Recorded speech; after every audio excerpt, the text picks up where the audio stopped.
نبی پاک صلی اللہ تعالیٰ علیہ وسلم نے فرمایا، بخاری شریف میں صحیح درجے کی روایت ہے، کریم فرماتے ہیں اگر تم وہ جان لیتے نا جو میں جانتا ہوں، اگر تمہیں اس کا علم ہوتا نا جس کا مجھے علم ہے، تو فرمایا تم رویا کرتے، تمہاری کیفیات اور ہو جاتی۔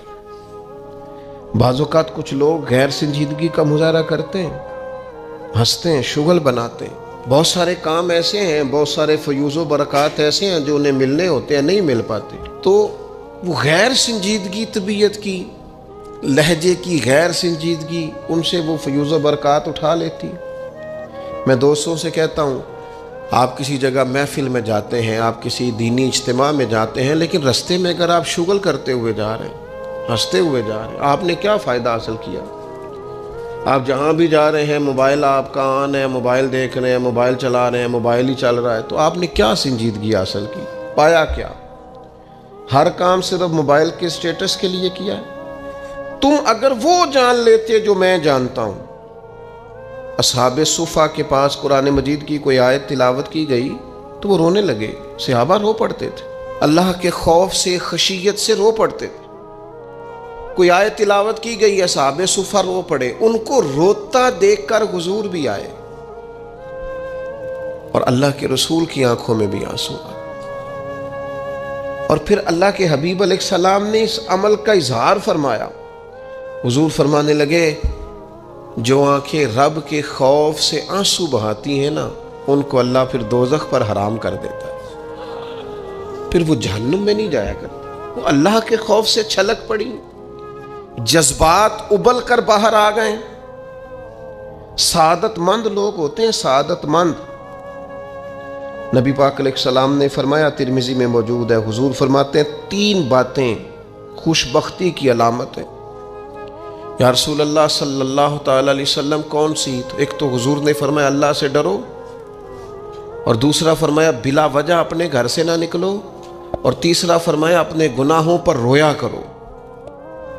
اگر تمہیں رونا آ جاتا ہے تو یہ سعادت مندی ہے تمہارے لیے۔ مجھے کچھ دوست کہتے ہیں مجھے غصہ بڑا آتا ہے، تو میں کہتا ہوں مجھے بھی بڑا آتا ہے، بڑا آتا ہے، لیکن اپنے گناہوں پر آتا ہے، اپنی غلطیوں پر آتا ہے۔ مجھے زندگی میں جتنا غصہ آیا ہے اپنی کوتاہیوں پر آیا، جہاں جہاں مجھ سے سستیاں ہوئی ہیں مجھے ان پر غصہ آتا ہے، اور جب اپنے آپ پر غصے سے فارغ ہوں گے تو کسی اور پر بھی کر لیں گے۔ ابھی تو ڈھونڈتا پھرتا ہوں اے اقبال اپنے آپ کو، آپ ہی گویا مسافر، آپ ہی منزل ہوں میں۔ میرے عزیز، اگر انسان کو یہ سعادت مندی نصیب ہو جائے، وہ کبھی اپنے مالک کے خوف سے رو پڑے، کبھی اس کی محبت میں رو پڑے۔ مجھے بتائیں نا، بچہ جب رو ہی پڑتا ہے تو پھر اماں سارے کام چھوڑ کے متوجہ ہو جاتی۔ لوگ کہتے ہیں وہ میرے پاس آیا تھا تو بس رو ہی پڑا تھا، تو پھر میں کیا کرتا؟ وہ رو ہی پڑا ہے تو معاملہ ختم ہو گیا۔ بچے کی شدید غلطی پر اسے ڈانٹا تھا، پر وہ رو پڑا، نرم ہو گیا دل ماں کا، باپ کا، چچا کا، بڑوں کا، چونکہ وہ رو پڑا ہے۔ عزیز بھائی، جب تو بھی رب کی بارگاہ میں رو ہی پڑے گا نا، جب تو اس کی خشیت سے ٹوٹ ہی جائے گا نا، جب اس کے حضور آ کے عرض کرے گا نا، مالک میں کہاں جاؤں تیری بارگاہ میں نہ ہوں، کہاں جاؤں؟ اعلیٰ حضرت بریلوی رحمۃ اللہ علیہ کے والد تھے، بڑے درد سے دعا کرتے تو لوگ ان سے دعائیں کرایا کرتے تھے، اور عجیب سے نا دعا کے اندر محو ہو جاتے تھے۔ اپنے لفظوں میں بات کروں تے بڑی کھوب کے دعا کر دے سن۔ اے بعض بندے رٹیاں رٹائیاں دعاواں کر دیں، بس وہ ٹھیک ہے، ہاتھ اٹھا دیے، جو مولانا صاحب کہیں گے ہم بھی، وہ بڑے محو ہو کے دعا کرتے تھے۔ کسی نے ان سے کہا حضرت اتنی للہیت سے اور اتنی محویت سے اور اتنے ذوق سے دعا کیسے؟ فرمانے لگے میں نے اپنی بیوی سے طریقہ سیکھا ہے۔ سیکھنے والے سبھی جگہ سے سیکھتے، اپنے بچوں سے بھی سیکھ لیتے، اور جن کا خیال ہونا ہمارے پاس کل عقل آ گئی ہے، وہ بیچارے عقل کو خیر بات کہہ دیتے ہیں، جن کو سارا ہی پتہ ہے انہیں کچھ پتہ نہیں۔ کہتے بیوی سے سیکھا ہے دعا مانگنے کا طریقہ۔ حضرت وہ کیسے؟ فرمانے لگے اسے کوئی کام تھا مجھ سے، کوئی گھر کا خرچہ تھا، اس نے بتایا خرچہ، میں نے اسے کہا ابھی میرے پاس پیسے نہیں ہیں، آتے ہیں تو دوں گا۔ 2-4 دنوں کے بعد پھر اس نے کہا، میں نے کہا تھا گھر کے خرچے کے لیے کچھ پیسے، تو فرماتے ہیں میں نے کہا ابھی میرے پاس نہیں ہے، آتا ہوں تو دیتا۔ عورتوں کی عادت ہوتی ہے بار بار یاد کرانا، کہتے اس نے پھر یاد کرایا، وہ میں نے گزارش کی تھی کچھ پیسے چاہیے، فرماتے مجھے غصہ آ گیا۔ میں نے کہا تو کیا روز ایک ہی بات کرتی ہے، تجھے کہا ہے نا ابھی پیسے نہیں ہیں، آتے ہیں تو دے دوں گا۔ ہر روز یاد کرانے کا کیا مطلب ہے؟ ایک ہی بات کا رٹا لگایا، پیسے چاہیے، پیسے ٹھیک ہے، خرچ ہے، آپ ٹھیک کہہ رہے ہیں، پر ابھی نہیں میرے پاس۔ کہتے میں نے ڈانٹ دیا۔ سعادت مند خاتون تھی، حوصلے سے ڈانٹ برداشت کی۔ تو کہنے لگی غلطی ہو گئی، مجھے نہیں بار بار کہنا چاہیے تھا، آپ تو ناراض ہی ہو گئے، لیکن ایک بات یہ کہنی تھی کہ آپ ہی میرے شوہر ہیں، میں آپ سے نہ کہوں تو پھر کس سے جا کے کہوں؟ آپ سے ہی کہنا ہے نا، میرے آپ ہے نا میرے سر کے تاج، تو کس سے اور کہوں؟ میں اور کسی سے کہوں؟ شیخ فرماتے ہیں میرے ہاتھ میں کچھ چیز تھی، ہاتھ کانپا، وہ چیز گری، چھم چھم میرے آنسو ٹپکے، چھم چھم میں رو پڑا۔ تو خاتون کہنے لگی آپ کیوں روئے، کیا ہوا؟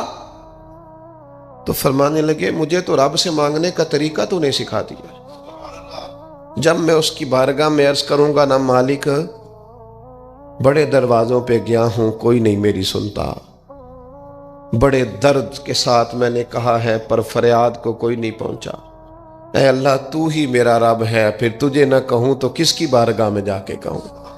میں بیمار ہوں اور شفاؤں کے لیے ترس گیا ہوں، میں مقروض ہوں اور جان چھڑانے کے لیے ترس گیا ہوں، میں کمزور ہوں اور سعادت پانے کو ترس گیا ہوں، میں بے کیف ہوں اور سجدوں کی لذت کے لیے بے چین ہو گیا ہوں، میں بے کیف ہوں اور چاہتا ہوں میرا قرآن پاک کی تلاوت سے دل لگے، پر مالک جب توفیق تو دینے والا ہے تو پھر تجھ سے نہ کہوں تو میں کس سے جا کے کہوں؟ نبی پاک صلی اللہ تعالی علیہ وسلم نے فرمایا 2 آنکھیں دوزخ میں نہیں جائیں گی۔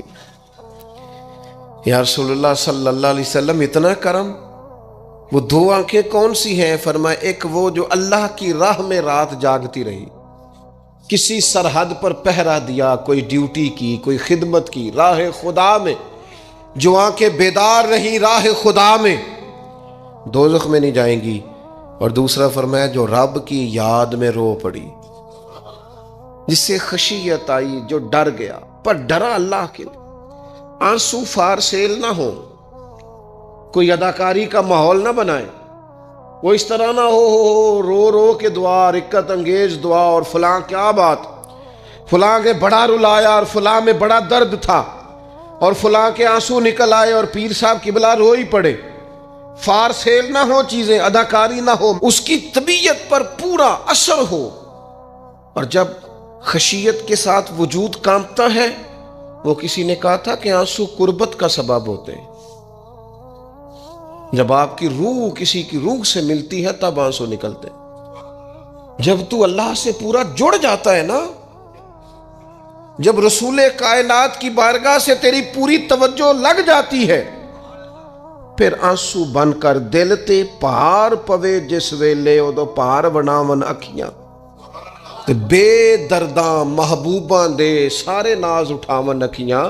عزیز دوست، جب آپ پورے طور پر جڑ جاتے، او یارو کتنا روئے ہیں مسلمان اقوام متحدہ کے سامنے جا کے، کتنی قراردادیں پیش کی تم نے سلامتی کونسل میں، حتیٰ کہ مسلمانوں کے جو امیر ملک تھے ان کی تنظیمیں بنی، کوئی مسلمانوں کی داد رسی کو نہیں پہنچا۔ میری کو بہت لمبی عمر تو نہیں ہے، پر میں نے برما میں مسلمانوں کے کٹتے ہوئے حالات دیکھے، خبریں آئیں، ہم نے دیکھی، کٹتے اور سسکتے مسلمان ہم نے دیکھے۔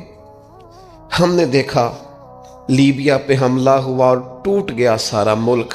میں نے وہ منظر دیکھا جب غوث پاک کے بغداد میں بمب گرے۔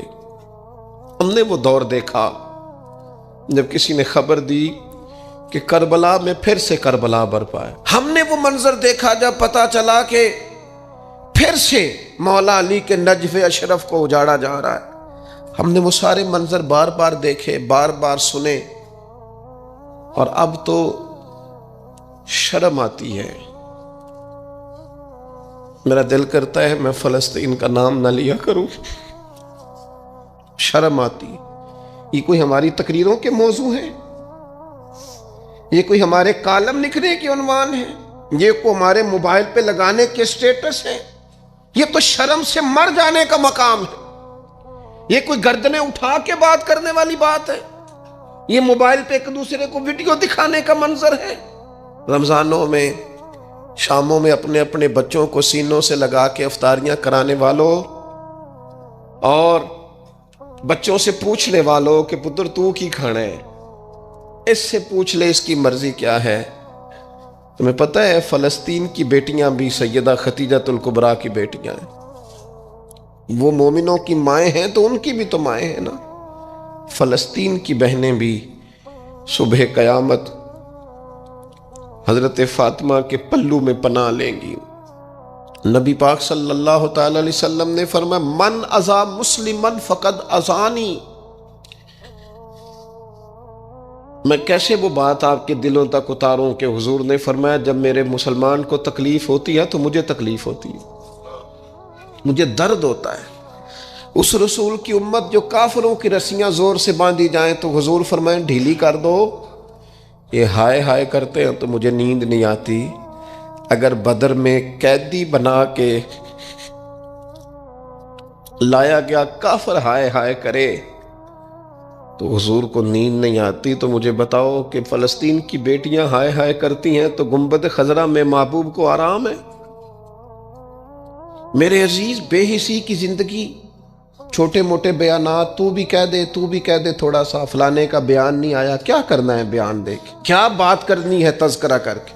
دوستو آؤ رو کے دیکھ لیا ساری دنیا کے سامنے، کچھ رب کے سامنے رو کے نہ دیکھ لے؟ اب اسے کہے نا، اب حضور کی بارگاہ میں عرض کر کے نہ دیکھ لے کہ تجھ سے فریاد ہے اے گنبد خضرا والے، اب کعبے والوں کو ستاتے ہیں کلیسا والے، اور کی اگر تو نے دل مسلم کی دل جوئی نہیں، پھر ہمیں تانا دیں گے بت کہ مسلم کا خدا کوئی نہیں۔ اب اللہ رسول کی بارگاہ کی طرف رجوع نہ کر لیں، اب چھوڑ نہ دیں سیاستدانوں کے گلے، اب چھوڑ نہ دیں دنیا اقوام متحدہ کی بات اور سلامتی کونسل کی بات، اب اپنے اللہ کی جانب رجوع نہ کریں۔ دیکھو نا، نبی پاک صلی اللہ تعالی علیہ وسلم نے ہمیں فرمایا تمہارے آنسو قدر والے ہیں، رب رسول کی بارگاہ میں بہانا، ان کو ضائع نہ کرنا۔ عزیز بھائیو، یہ آنسو جو اللہ رسول کی بارگاہ کی طرف بہتے ہیں، یہ اللہ کی رحمت کو متوجہ کرتے ہیں، یہ مالک کریم کے کرم کو مائل کرتے ہیں۔ ہمارا مسلح آباد ہونا چاہیے۔ وہ مجھے ایک دوست کہنے لگے صرف دعا کریں فلسطین کے لیے، آپ نے کہا جم کے دعا کریں، صرف دعا کرنے سے کیا ہوتا ہے؟ میں نے کہا دعا کرنے سے پہاڑ ہل جاتے ہیں اپنی جگہ سے۔ میرے رسول پاک رات کو دعا کریں تو صبح فاروق اعظم جیسے لوگ آ جاتے ہیں دین اسلام۔ نبی پاک علیہ السلام رات دعا کریں نا، دعا، اور بدر کی رات حضور دعا کریں تو اللہ 7,000 فرشتوں کو بھیج دیتا ہے مسلمانوں کی مدد کے لیے۔ صحابہ فرماتے ہیں میدان بدر میں ہم کسی کو قتل کرنا چاہتے تھے، لیکن اس کی گردن پہلے سے کٹ کے گر جاتی تھی، فرشتے آئے ہوئے تھے۔ آج ہمارے ساتھ اللہ کی مدد ناراض ہو گئی ہے، ہم سے رب کی مدد ناراض ہے۔ ہماری مجموعی غلطیاں، قومی کوتاہیاں، بددیانتیاں، رشوت خوریاں، ہمارے جھوٹ، ہماری بد اخلاقیاں، مجموعی طور پر سوسائٹی کی مادہ پرستی، اخلاقی رویوں کی گراوٹ، لوٹنا، اپنا حصہ وصول کرنا، جگہ جگہ پہ کمیشن مقرر کرنے، ہر شخص کا ذات کے لیے سوچنا، اللہ کی مدد پھر روٹ جایا کرتی ہے، ناراض ہو جایا کرتی ہے۔ سب سے ضروری کام یہ ہے، سب سے ضروری کام کہ اللہ کی مدد شامل ہو۔ سب سے، ایک صحابی تھے، ایک جگہ انہیں شہید کیا جا رہا تھا، تو کافر چاہتے تھے کہ ہم ان کی لاش کو معاذ اللہ ثم معاذ اللہ بے حرمتی کریں۔ انہوں نے عرض کی مالک تو میرا مددگار ہے، اس بیابان جنگل میں میری مدد کرنا۔ شہد کی مکھیاں آ گئیں، ان کے پورے وجود کو چھپا لیا، کوئی چیز قریب آئی نہیں، اور لوگ کہتے ہیں مکھی اٹھ کے بیٹھے تو زخمی کر دیتی ہے، لیکن وہ اٹھ کے گئیں تو وجود پہلے سے زیادہ تر و تازہ تھا۔ اللہ نے محفوظ کر لیا وجود ان لوگوں کا، اللہ نے حفاظت فرمائی، اللہ کی مدد شامل تھی، اللہ کی مدد۔ ایٹم بم تم نے بنا لیے، ہتھیار تم نے سجا لیے، دولتیں تم نے جمع کر لی، بڑے بڑے تم نے ادارے قائم کیے، اب ایک کوشش اور بھی کرو، رب رسول کی بارگاہ میں رو تاکہ تمہیں اللہ کی مدد بھی ملے، تمہارے اندر حوصلہ بھی پیدا ہو، تمہارے اندر شعور بھی بلند ہو، اپنی ذات سے اٹھ کر سوچنے کی تمہیں طاقت بھی میسر آئے۔ میرے عزیز، اگر اس کی بارگاہ میں رونا آ جائے نا، اس کی بارگاہ میں اسے منانا آ جائے، تو پھر تو کیفیات ہی کچھ اور ہو جاتی ہیں۔ کتنا کو روئیں بھلا؟ حضور فرماتے ہیں بہت لمبا تم نہ بھی نہ رونا، اگر مکھی کے یا مچھر کے پر کے برابر بھی تمہارے آنسو نکل گئے نا، میں اب اس سے زیادہ کیا آپ کی بارگاہ میں بات عرض کروں۔ حضور فرماتے ہیں ایک مکھی اور مچھر کے پر کے برابر بھی تیری آنکھ سے آنسو نکل آیا، شرط یہ ہے نکلے ریاکاری کے لیے نہیں، نکلے اللہ کی رضا کے لیے، اس کی خشیت میں نکلے۔ فرمایا اگر مکھی کے پر کے برابر بھی تو رو پڑا تو اللہ تعالیٰ تیرے لیے دوزخ سے آزادی لکھ دے گا۔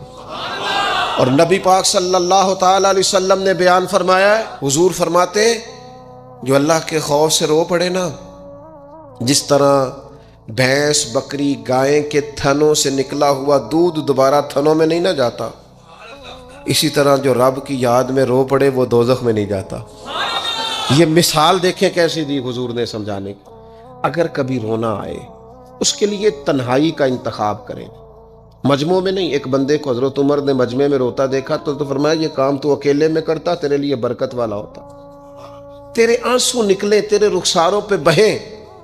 اور شیر خدا تو شیر ہے نا، حضرت مولا علی شیر خدا فرماتے ہیں اگر تیری آنکھوں سے کبھی آنسو نکلے نا اللہ کی یاد میں، حضور کی محبت میں، تو فرمایا ان آنسوؤں کو پوچھنا نا، ان کو چہرے سے صاف نہ کرنا، یہ تو آنسو اس قابل ہیں کہ تیرے رخساروں پہ رہیں، یہ تو روشنی ہے تیرے چہرے کی، ان کو پوچھنا نا۔ حضرت علی رضی اللہ تعالیٰ عنہ نصیحت کرتے ہیں انہیں رہنے دے، یہ آنسو بڑا قیمتی ہے، یہ نکلا تیری آنکھ سے ہے پر کسی کا ہو کے نکلا ہے، نکلا تیری آنکھ سے ہے پر کسی کے لیے نکلا، نکلا تیری آنکھ سے ہے پر اس نے تجھے بتایا ہے کہ تیرے وجود میں، تیری دھڑکنوں میں، تیرے جذبات میں کسی اور کا بھی حصہ ہے۔ یہ رب رسول کی رضا کے لیے چھلکا ہے۔ وہ حضرت شیخ سعدی رحمۃ اللہ تعالی علیہ، آپ مہمان نواز بڑے تھے حضرت سعدی۔ کچھ لوگ نا بڑے مہمان، سارا دن یہی سوچتے رہتے ہیں کسی کو کھلانا کیسے ہے جی، دنیا آوے کھا کھا جاوے تے راضی ہووے بلا۔ تو حضرت سعدی مہمان نواز بڑے تھے، تو قرضہ چڑھ گیا، قرضہ صرف مہمانوں کو کھانا کھلانے کا ہی تھا۔ تو ایک دن سارے ہی قرض کھا کے بیٹھ کے کہنے لگا بابا پیسے دیں گے تو جائیں گے، پیسے رکھ، سب جھگڑا کر رہے ہیں۔ تو حضرت سعدی کہتے ہیں وہ مطالبہ کر رہے ہیں پیسے دو اور مجھے ٹینشن ہے، ان کو کھلایا پلایا کچھ نہیں۔ تھوڑی دیر گزری تو ایک بچہ آ گیا کچھ بیچتا بیچتا، اس نے آ کے کہا نوجوان نے کہ جناب میں مجمع دیکھتے ہیں تو بعض لوگ بیچنے والے آ جاتے ہیں، اس نے وہ چیز بیچنے کے لیے سامنے کی تو کہنے لگا لینی ہے، تو حضرت فرمانے لگے میرے مہمانوں کو دے دو کھا لیں۔ انہوں نے دے دی، اب وہ کہنے لگا پیسے، تو حضرت بڑے پریشان ہوئے، کہنے لگے بیٹا آپ بھی بیٹھ جائیں، یہ بھی سارے پیسے لینے ہی آئے ہیں، ان کو ملیں گے آپ کو بھی مل جائیں گے۔ تو وہ نوجوان رو پڑا،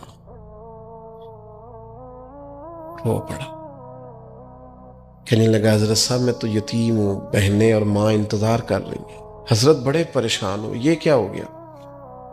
فٹافٹ سوچنے لگے کہیں سے بندوبست ہو اور اس کو میں فارغ کروں۔ وہیں بیٹھے تھے کہ ایک عقیدت مند نذرانہ لے کے آیا، ڈھیر سارا نذرانہ پیش کیا، حضور میرا دل کرتا ہے، اور حضور کا فرمان ہے جو بن مانگے ملے وہ اللہ کی طرف سے، اسے قبول کرو جو بغیر چاہت کے آئے۔ تو اس نے نظر پیش کی تو وہ ڈھیر سارا نذرانہ تھا، حضرت نے جن کے پیسے دینے تھے سب کو دیے، اس کو بھی دیے، سب قرضے ادا کر کے بھی تھوڑے سے بچ گئے۔ تو ایک بندہ صاحب دل تھا، کہنے لگا حضرت ہم بڑے دنوں سے آ رہے تھے، پیسے نہیں مل رہے تھے، آج کیسے مل گئے؟ فرمانے لگے تم میں کوئی رونے والا کوئی نہیں تھا، ایک بھی رونے والا ہو تو باقیوں کا کام بھی سنو نا. حدیث ہے بہقی شریف میں، حضرت ہیثم بن مالک رضی اللہ تعالیٰ عنہ فرماتے ہیں نبی پاک علیہ السلام خطبہ دے رہے تھے، تقریر فرما رہے تھے، حضور کی باتیں دلوں کے میل کچیل اتارتی چلی جا رہی تھی. فرماتے ایک شخص نبی پاک علیہ السلام کے سامنے بیٹھ کر حضور کی گفتگو سن رہے تھے، وہ رو پڑے. ساری گفتگو چھوڑ کے نبی پاک صلی اللہ تعالیٰ علیہ وسلم کی توجہ اس شخص کی طرف ہو گئی. ہوا کیا ہے؟ وہ تقریر سنتے، بات سنتے بس رو پڑے. تو نبی پاک علیہ السلام فرمانے لگے آج اگر وہ سارے مومن بھی یہاں موجود ہوتے جن کے گناہ پہاڑوں کے برابر وزنی ہوتے تو اس ایک بندے کے رونے کی وجہ سے اللہ سب کی بخشش فرما دیتا. اور نبی پاک علیہ السلام فرمانے لگے یہ رویا ہے تو اس کے رونے پر فرشتے بھی روئے ہیں، اور فرشتے دعا کر رہے ہیں کہ اے اللہ یہ جو نہیں روتے نا ان کے حق میں ان کی سفارش قبول کر لے جو تیری بارگاہ میں روتے ہیں، جو تیرے حضور عرض گزار ہوتے ہیں ان کی سفارش قبول کر لے، ان کے حق میں قبول کر لے. وہ بڑا رولیا ہے فیکٹری کے مالک کے سامنے، بڑا رولیا امیروں کے سامنے، مالداروں کے سامنے، تگڑے رشتہ داروں کو مائل کرنے کی بڑی جد و جہد کر لی. کچھ وقت سحری میں اٹھ کے رب کے حضور نہ روئیں، کچھ وقت سحری میں سجدہ لمبا نہ کریں اس کی بارگاہ میں، کچھ دعائیں اس کے حضور نہ مانگیں. میں کہوں گا ماؤں سے پریشان ہے بیٹے، سحری میں دامن پھیلا دو رب کی بارگاہ میں. میں کہوں گا والد سے سفارشیں تم نے بڑی ڈھونڈ لی، جد و جہد بڑی کر لی، یاروں سے بڑا کہہ لیا کہ بیٹے کو باہر بھیجنا ہے، کوئی کاروبار ٹھیک کرنا ہے، اب کچھ دروازہ اللہ کی رحمت کا بھی تو کھٹکھٹاؤ نا. اور میرے نبی پاک علیہ السلام نے گارنٹی دی ہے، فرمایا ماں باپ اولاد کے لیے جو بھی مانگے اللہ اپنے فضل سے عطا فرماتا ہے. اللہ کی بارگاہ کی طرف رجوع کریں، زیادہ توجہ رب کی جانب، اتنا نہ دوڑیں بندوں کے پیچھے، اتنا نہ منائیں بندوں کو، اللہ کی طرف توجہ، اپنے رب کی بارگاہ میں رونا، اللہ رسول کے حضور حاضر ہونا ہے. آپ دیکھیے کس قدر جم کے صحابہ حضور کی محبت میں آنسو بہاتے. حضرت ثوبان بن مالک آ کے روئی پڑے تھے نا، حضور نے خود جا کے پوچھا کیا ہوا، بتانا نہیں پڑا، بس آنسو چھلکے. تو نبی کریم نے فرمایا ثوبان کیا ہوا؟ عرض کی دل نہیں لگتا، یہاں تو پریشان ہوتا ہوں تو زیارت کر لیتا ہوں تو جنت میں کیسے دل لگے گا. بس وہ روئے تھے نا، حضرت جبریل آ گئے، کہا محبوب رب فرماتا ہے جو اللہ رسول کی اطاعت کریں گے جنت میں بھی اللہ پڑوس عطا کر دے گا. رو پڑے تو جنت تک بات چلی گئی، رو پڑے تو میرے عزیز یہ تو ہے نا عام آدمی کا رونا، صحابہ کا رونا. اور اگر آنسو نبی پاک کے نکل آئے تو صحیح مسلم میں، صحیح بخاری میں حدیث ہے، سرکار دو عالم علیہ السلام ان آیات کی تلاوت فرما رہے تھے جو حضرت ابراہیم علیہ السلام کے بارے میں آئیں، جو جناب عیسیٰ کے بارے میں آئیں، جن آیات میں حضرت ابراہیم اور جناب عیسیٰ علیہ السلام نے کہا ہے اللہ بہت سارے لوگ گمراہ ہو گئے، بہت سارے لوگ گمراہ کر دیے گئے، اور جن میں یہ فرمایا کہ یا اللہ جو میری اطاعت کریں گے وہ میرے ہیں، اور جو میری نافرمانی کرے تو ان کے لیے غفور ہے. جب اپنی اپنی امت کے گناہگاروں کا تذکرہ جناب ابراہیم اور حضرت عیسیٰ علیہ السلام جو کرتے ہیں اور قرآن مجید نے جس کا بیان کیا اس کو حضور نے پڑھا تو نبی پاک کی آنکھوں میں آنسو آ گئے. یہ مسلم شریف ہے، حضور روئے. اللہ کریم نے حضرت جبریل امین کو کہا جبریل جائیے میرے حبیب سے پوچھئے کیا معاملہ ہے. حضرت جبریل آئے، حالانکہ رب جانتا ہے، آ کے عرض کی یا رسول اللہ رب فرماتا ہے آپ رو رہے ہیں، تو کہا جبریل امت کے لیے رو رہا ہوں. آپ کی توجہ ہے میری بات پر؟ حضور امت کے لیے روتے ہیں نا، اللہ کرے امتی بھی کبھی نبی کے لیے روئے. کہا امت کے لیے رو رہا ہوں. تو حضرت جبریل امین علیہ السلام دوبارہ عرض گزار ہوئے مالک آپ کے حبیب امت کے لیے رو رہے ہیں. تو فرمایا میرے حبیب سے کہہ دے وَلَسَوْفَ يُؤْتِيكَ رَبُّكَ فَتَرْضَىٰ، آپ کا رب آپ کو اتنا دے گا کہ آپ اپنے رب سے راضی ہو جائیں گے. اللہ آپ کو راضی کر دے گا. محبوب امت کے بارے میں پریشان نہیں کرے گا. اپنی تنہائی کو آباد کریں، اکیلے میں اللہ اللہ کریں، تلاوت کلام مجید کا اس طرح کا ذوق ہو۔ حضرت عمر سنا کرتے تھے تو رو پڑا کرتے تھے۔ حضرت فاروق اعظم رضی اللہ تعالیٰ عنہ پہلی صف میں قرآن مجید کی تلاوت کر کے روتے تھے تو تیسری صف تک آپ کی ہچکیوں کی آواز جاتی تھی۔ ان لوگوں کا درد ہی سارے کا سارا کتاب و سنت سے، اللہ رسول کی بارگاہ سے ہم نے نا اپنے آپ کو کمزور کر لیا ہے، دنیا داروں کے سامنے رو رو کے، دکھ بتا بتا کے پریشان۔ وہ میرے ایک دوست ہے، ان کی بات مجھے بڑی اچھی لگی۔ وہ کہتے ہیں تگڑے رشتہ دار آتے ہیں نا تو کئی دفعہ میرا معاذ اللہ جھوٹ بولنے کو دل کرتا ہے۔ کہتے ہیں حالات کیسے ہیں تو میرا دل کرتا ہے ان کو کہنے کو کہ تم سے بڑے اچھے ہیں، اگرچہ غریبی ہے۔ کہتے ہیں میں چڑھتا ہوں کہ بندوں کا کیا کام ہے آ کے میرے لیے پریشانی کا اظہار کریں اور کہیں کوئی حکم ہوا تو بتانا، کیا مطلب ہے؟ وہ کوئی شاعر تھا نا، تو کوئی بندہ 5 روپے پھینک گیا اس کو، اس نے کہا جی آپ کو ضرورت ہوگی، تو بڑا دانشور آدمی تھا، اس نے کہا اٹھ اپنے پیسے لے جا، مجھے ضرورت ہوگی تو اللہ رسول سے مانگ لوں گا۔ اس نے کہا یہ آرزوئے طلب اور میں آپ سے کروں، تیرے جیسے بندے ہم مجھے دیں گے؟ یہ آرزوئے طلب اور میں آپ سے کروں، یہ بھیک اس کو دیجئے جس کا خدا نہ ہو۔ میں رب رسول کی بارگاہ میں رو لوں گا، مجھے اللہ کی بارگاہ سے ملے۔ کتنا ملے گا؟ وَيَرْزُقْهُ مِنْ حَيْثُ لَا يَحْتَسِبُ، اتنا ملے گا کہ بندے کا گمان بھی نہیں ہوگا۔ ایک بہت بڑا سیٹھ آ گیا ایک دفعہ ہمارے بزرگوں کے پاس، بہت بڑا مالدار امیر کبیر آدمی، تو ہاتھ ڈال کے کوٹ میں کہنے لگا مدرسے کا کتنا کو خرچہ ہے؟ فرمانے لگے آپ بات کریں۔ کہنے لگا جی میرا خیال ہے آپ سارا میرے ذمہ ہی لگا دیں، 100 200 400 روپے آپ چھوڑ دیں۔ تو فرمانے لگے آپ دیں گے پھر حساب بھی کریں گے، ہمیں وہ رب دیتا ہے جو بے حساب ہی دیتا ہے اور حساب کی رسوائی بھی نہیں ڈالتا، لہذا آپ کا جو انداز ہے وہ بتاتا ہے کہ آپ کے لہجے میں وہ والا انداز۔ وہ کچھ لوگ آ کے نا جی وہ کہتے ہیں جی کسی کو پیسے لگن والے نے سانو دسو اسی لا دئیے، میں کہ تسی کدھر اور ہی لا لو۔ اگر آپ کو کسی پر اعتماد ہی نہیں ہے، آپ کا لہجہ ہی کچھ اور طرح کا ہے، تو اس کا معنی کیا ہے؟ میرے عزیز، لوگ تو تھوڑا دیتے ہیں تو پریشان کرتے ہیں، اس رب کی طرف رجوع کریں جو اتنا دیتا ہے کہ بندے لے لے کے ہی تھکتے ہیں، وہ دے کے نہیں تھکتا۔ اللہ کے حضور اپنے آنسو بہائیں، کچھ وقت عبادات کے لیے رکھیں۔ آپ جتنے بھی انبیاء کے تذکرے پر، حضرت شعیب علیہ السلام بڑا ہی رویا کرتے تھے۔ اللہ کریم نے پوچھا جنت کے لیے روتے ہو کہ دوزخ کے خوف سے؟ کہا مالک میں تو تیرے لیے روتا ہوں، تیری چاہت میں روتا ہوں، تیرے لیے آنسو بہاتا ہوں۔ میرے عزیز، انبیاء ہوں، صلحاء ہوں، اتقیاء ہوں، صحابہ ہوں، اہل بیت ہوں، جم کے آنسو بہے۔ جنہیں رونا آ گیا نا انہیں منانا آ گیا، جنہیں رونا آ گیا ان پہ رحم آ گیا، جن کی آنکھیں چھلک پڑیں وہ محبوب کو پا گئے۔ شرط یہ ہے کہ تنہائی ہو، بندہ اکیلا ہو، رج روئے پر روئے اللہ رسول کے لیے، ان کی بارگاہ میں روئے۔ باہر تو نکلے تو پھر تو منہ دھو کے نکلے نا، آنسو بندوں کو نہیں دکھانے، آنسو اللہ رسول کو۔ میری آپ سے درد سے گزارش ہے، میں نے جیسے کہا نا دعائیں بڑا انقلاب برپا کرتی ہیں، ایک رات صرف میرے کہنے پر 2 رکعتیں نماز پڑھیں، پھر استغفار پڑھیں 70 بار، پھر اتنا ہی حضور کی بارگاہ میں درود و سلام عرض کریں، پھر رج کے روئیں، اللہ سے عرض کریں اللہ اس وطن کے حالات بھی بدل دے، اللہ امت کے لیے بھی آسانی کر دے، اللہ تعالیٰ فلسطین کے مسلمانوں کے لیے خیر فرما دے۔ ہم اگر اجتماعی طور پر اور انفرادی طور پر اپنے رب کی بارگاہ میں دعاؤں کا رشتہ مضبوط کریں گے نا تو بڑا ہی کریم ہے۔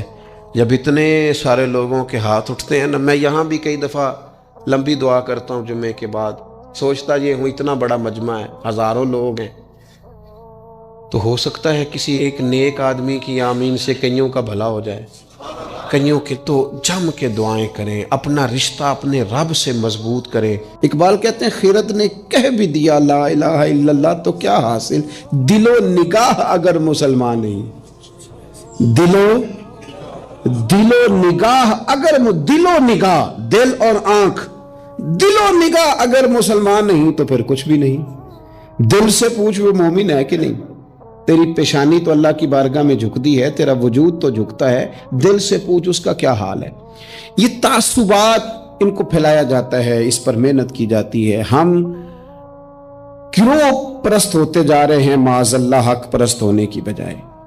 ہمیں گروہ میں نہیں بٹنا، ہمیں حق دیکھنا ہے کدھر ہے، حق کا سفر کرنا ہے۔ قرآن مجید سورۃ المائدہ آیت نمبر 8 اللہ کریم نے فرمایا یا ایھا الذین آمنوا کونوا قوامین للہ شہداء بالقسط، اے ایمان والو اللہ کے حکم پر خوب قائم ہو جاؤ اور انصاف کے ساتھ گواہی دو۔ اللہ کے لیے قائم ہو جاؤ، کھڑے ہو جاؤ، انصاف کے ساتھ گواہی دو۔ قرآن مجید کا انداز دیکھیے گا سمجھانے کا، فرمایا وَلَا يَجْرِمَنَّكُمْ شَنَآنُ قَوْمٍ عَلَىٰ أَلَّا تَعْدِلُوا، کسی قوم کی دشمنی تمہیں وہاں نہ لے آئے کہ تم انصاف چھوڑ دو۔ دشمنی اختلاف اپنی جگہ پہ اور انصاف اپنی جگہ پہ، سامنے دشمن بھی ہو تو کرنا تم نے انصاف ہی ہے، جب ترازو پکڑنا ہے تو تولنا تم نے۔ یہ میرے رب کا ارشاد ہے، یہ قرآن پاک ہے۔ کسی قوم کی دشمنی تمہیں انصاف سے نہ روک دے، اعدلوا عدل کرو، ہوا اقرب للتقوی، یہ پرہیزگاری کے زیادہ قریب ہے۔ نماز روزہ حج زکوٰۃ یہ تو عبادت ہے، لیکن پرہیزگاری کیا ہے کہ تم عدل کرو، انصاف والے ہو جاؤ، ترازو صحیح کرو۔ واتقوا اللہ، اللہ سے ڈرو، ان اللہ خبیر بما تعملون، بے شک اللہ کو تمہارے کاموں کی خبر ہے۔ اللہ کو پتہ ہے، کسی کو پتہ نہ بھی ہو تو اللہ کو پتہ ہے کہ تم فیصلے اپنی جماعت دیکھ کے، گروپ دیکھ کے کرتے ہو۔ ہمیں نہ پوری طرح قائل کیا گیا، نہیں ہم نے دیکھنا ہوتا کہ سچ کدھر ہے، نہیں ہم نے غور کرنا ہوتا کہ حقیقت کیا ہے، بس یہ کہ بات میری برادری کی ہے، بات میرے قبیلے کی ہے۔ یہ ہمارے دیہاتوں میں یہ ہوتا تھا کہ وہ جو لڑائی ہوگی نکلو جی نکلو، نکل گئے، ڈنڈے اٹھا لیے، پکڑ لا اسلحہ، پہنچ گئے، لڑنا شروع کر دیا، جا کے پوچھا بھی نہیں کہ بھئی ہمارے لڑکے کی غلطی ہے کہ سامنے والے کی غلطی ہے۔ وہ جی ہم نے نا غلطی کسی کی بھی ہو، ہم نے تو سپورٹ کرنی ہے، وہ ہمارا لڑکا لڑ پڑا ہے۔ بھئی آپ پہلے پوچھیں، آپ پہلے اس پر غور کریں حق کدھر ہے، اس عصبیت سے بچیں۔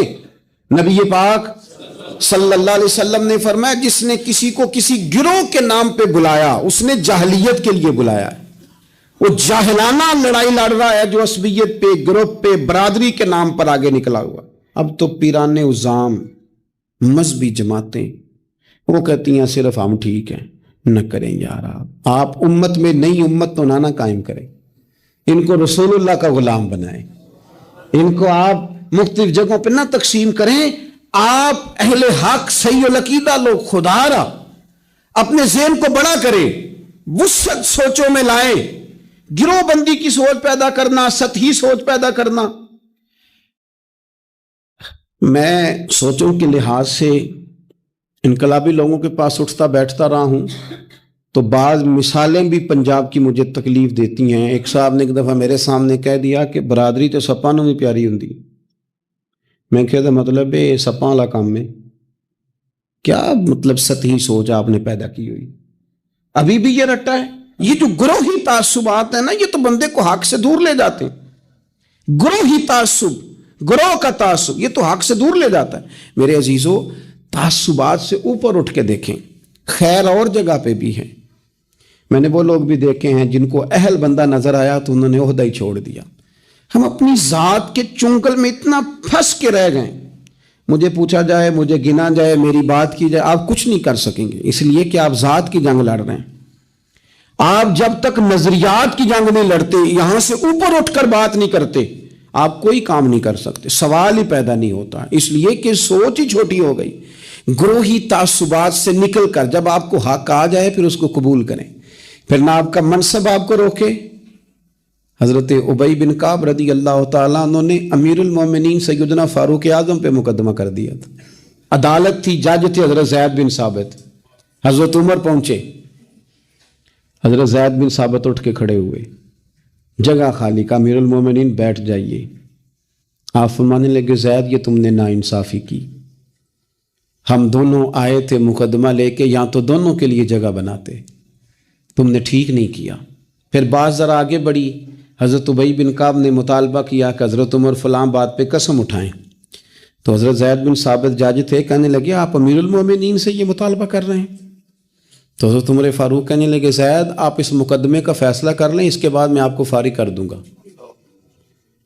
آپ مجھے امیر المومنین کہہ رہے ہیں، اور امیر المومنین کہہ کے آپ یک طرفہ ہو رہے ہیں، اور جو آدمی انصاف لینے آپ کے دروازے پہ آیا ہوا ہے، اس ملک کا مسئلہ کیا ہے؟ اس ملک کا مسئلہ غریبی نہیں، میرے وطن کا مسئلہ یہ ہے کہ امیر غریب کے لیے قانون الگ الگ ہے۔ یہاں 11 سال 12 سال ایک شخص جیل میں رہ کے آتا ہے، لیکن بعد میں پتہ چلتا ہے وہ تو بے گناہ تھا، اس کے 11 سال کون واپس کرے گا؟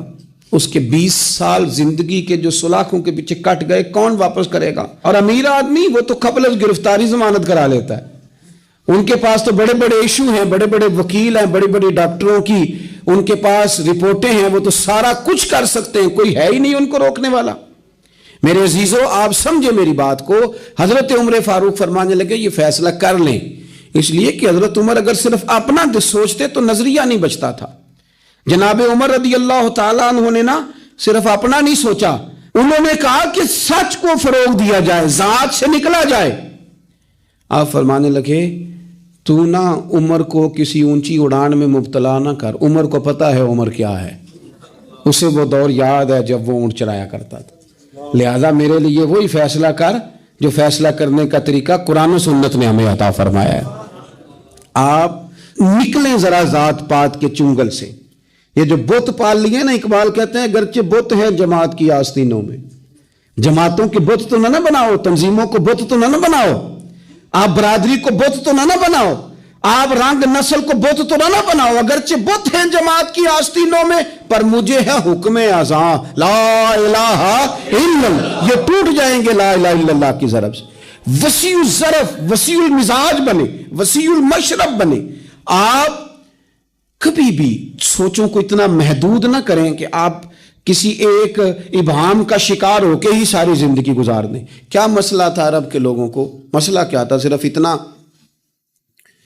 ایک عجیب روایت ہمیں ملتی ہے سیرت کی کتابوں میں، میرے نبی پاک صلی اللہ تعالی علیہ وسلم نا رات کے وقت پہاڑ کی چوٹی پہ بیٹھ کے قرآن پاک کی تلاوت کرتے تھے۔ حضور نا رات کے وقت قرآن پاک کی تلاوت کر رہے تھے، نبی کریم تلاوت کر رہے تھے، اور جب یاسین والے نبی خود یاسین پڑھے، والضحا والے محبوب جب خود والضحا کی تلاوت کریں، مدثر والے محبوب جب خود مدثر پڑھے، تو انداز ہی نرالو۔ حضور قرآن پاک کی تلاوت کر رہے تھے تو اس تلاوت کی نا آواز گونجی، کہاں تک پہنچی؟ ابو جال بھی کسی جھاڑی میں چھپ کے حضور کا قرآن سننے لگے، سریلی اتنی تھی اس میں، لطف اتنا تھا۔ ابو سفیان بھی آ گئے، کسی جھاڑی میں چھپ کے قرآن سننے لگے۔ اخنس بن شریک بھی آ گیا، تھوڑا نہیں سنا، ساری رات ہی حضور کی تلاوت سنتے رہے، ساری رات تلاوت سن۔ صبح ملاقات ہوگی، تو کدھر آیا تھا، تو کدھر آیا تھا، تو آج کے بعد نہ آئے کوئی بھی، لیکن کہتے ہیں اگلے دن سوئے تو بے چین کیا حضور کی آواز نے، پھر اٹھے، تینوں آ کے پھر مختلف جگہوں پہ بیٹھ گئے، سویرے پھر ملاقات ہو گئی، آج کے بعد نہیں آنا، تو بھی نہ آنا، تو بھی نہ آنا، پر کہاں چین لینے دے حضور کی میٹھی آواز، کہاں چین لینے دے حضور کی میٹھی آواز۔ تینوں پھر اٹھ گئے، کئی دن آتے رہے، ایک دن طے ہوا کہ آج کے بعد بالکل نہیں آنا، جو آئے گا سزا ملے گی، ہو گئی بات طے۔ اخنس بن شریک کہتے ہیں میں سویرے ابو جہل کے گھر گیا، میں نے کہا سن، ایک دن نہیں کئی راتیں تو نے بھی سنا میں نے بھی سنا، دل پہ ہاتھ رکھ کے بتا وہ جو پڑھتے ہیں وہ حق سچ ہے کہ نہیں، کھری بات کر، سنا تو نے بھی سنا میں نے بھی، ساری رات سنا، بتا بات سچی ہے کہ نہیں؟ تو ابو جہل کہنے لگا ایک ایک حرف سچا ہے، ایک ایک بات سچی ہے، تو تم مانتا کیوں نہیں؟ پھر تو مانتا کیوں نہیں؟ تو جو ابو جہل نے جواب دیا، خدا را اس پہ غور کرنا، میری منت سمجھ کر اس بات پہ غور کرنا، او پھر تو مانتا کیوں نہیں؟ تو ابو جہل کہنے لگا ہمارے قبیلے کا اور بنو ہاشم کا، حضور سید عالم کے قبیلے کا شروع سے مقابلہ رہا ہے، انہوں نے اگر لوگوں کو کھانے کھلائے تو ہم نے بھی کھلائے، انہوں نے غریبوں کا بوجھ اٹھایا تو ہم نے بھی اٹھایا، انہوں نے اگر گھوڑا دوڑایا تو ہم نے بھی دوڑایا، پھر انہوں نے دعویٰ کر دیا کہ ہمارے اندر ایک نبی آ گیا ہے، اب ہم کیسے مان جائیں اس قبیلے میں نبی آ گیا؟ پہلے کیا کہہ رہا ہے؟ بات بالکل حق ہے. اب کیا کہہ رہا ہے؟ اس کے کہنے کا مطلب یہ ہے کہ اگر میرے قبیلے میں نبی آتا تو میں مان جاتا. او خدا کے بندو، یہ برادری کا بت، قبیلے کو جو بت بنا لیا معاذ اللہ، وہ تعصب بن کے آڑ بن گیا، گروہ پرست ہو گئے. وہ کہنے لگا اس کا مطلب یہ تھا کہ میرے قبیلے میں ہوتے تو میں مان جاتا. قبیلہ دوسرا ہے. خدا را، ان بتوں کو توڑنے کی ضرورت ہے. کاش ابو جہل یہ سمجھتا کہ یہ تو رب کی تقسیم ہے نا، واللہ یختص برحمتہ من یشاء. وہ کہتا ہے میں جس کو چاہتا ہوں اپنے فضل سے اپنا خاص بنا لیا کرتا.